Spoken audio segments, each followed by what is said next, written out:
So, I'm really astonished. I've seen this beer a few times. Apparently, they've been around the brewery itself since 2012. It's located in Marble Falls. Their focus is having really wonderful, good beers. So, kind of like saying not only a very great European styles, only the finest ingredients. Apparently, they have their whole history on their actual webpage. It's really awesome, really easy to find, so you can look it up yourself. They used to be physicians, and they gave it all up to make beer.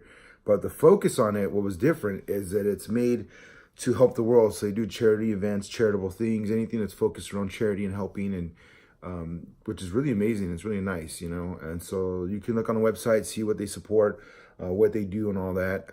I was astonished because I thought it was just like one thing, but they've been doing this for a while, for a long time. And they're both really smart people. They're husband and wife, is Dave and Quinn Rathford, I think Rathford. It's on their webpage. I'm sorry, I'm just learning about it, so it's kind of like sinking in.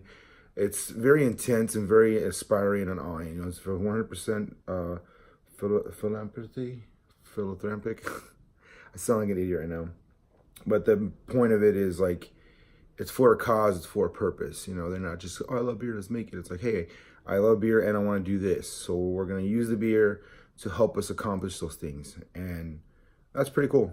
And I respect that. It's awesome. So I really might move them up to try and see if I can go see them. That'd be amazing. So save the world, starting here. This is a Belgian style. So number one thing you gotta learn is Belgians, monks, and Germany, London, England. They loved beer. They love beer. They love anything with bubbles. Probably the story for actual champagne from Champagne, France. Don, what is it? Not Don Julio. Dom Perignon. Dom Perignon. Dom Perignon, the story is he was making wine. I think he was a monk, and he accidentally got bubbles in the wine. So that was not an okay thing, because there's a lot of people that talk about, oh man, well, this is the traditional way. This is, the correct way. This is authentic. In all actuality, a lot of stuff where, one thing we do, we preserve it. And so as people, we weren't trying to do too many new things. And it happens all the time where you don't mean to, but discover a new thing on accident, And today we accept more of that.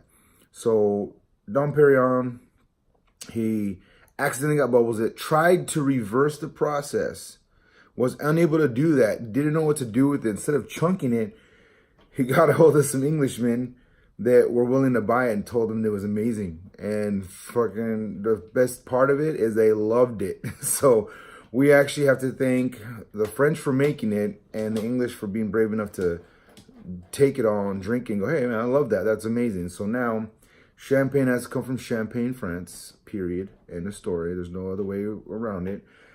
Any other, as long as they follow traditional methods, it is sparkling wine.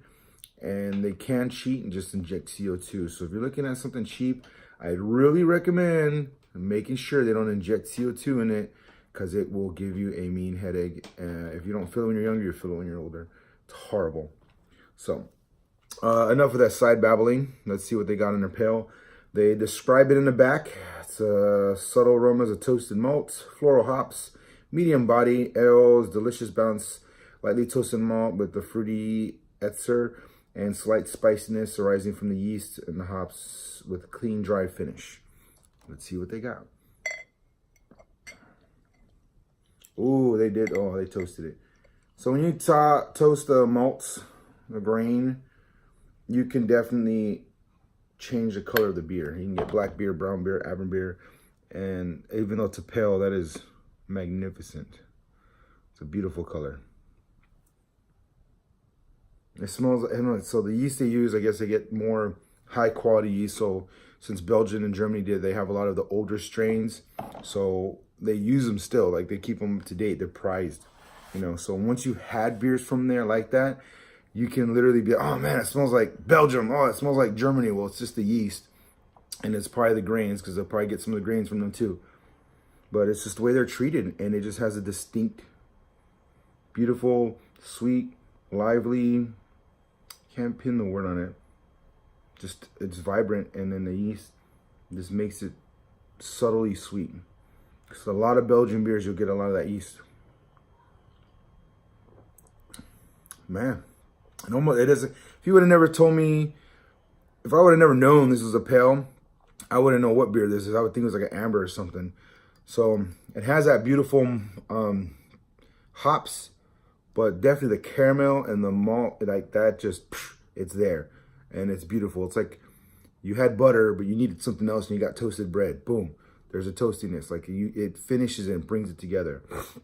All right, Save the World. I'm going to start looking out for more of your beers and see what's going on. And so far, that's amazing. That just takes you way out of the spectrum of your typical pales and IPAs and stuff. It's interesting. So this one, the Tup scale has a 1 to 5. I'm gonna say it's like a 2 to 3 because it's pretty dark. It's pretty toasty. So the body's definitely medium. I'm gonna say 2. The roast is gonna be like I'm gonna say 3 because it's lingering pretty good. The fruits, there's no fruitiness. There's a little bit of citrus, maybe 1. Floral is like a 1. I don't taste any spice.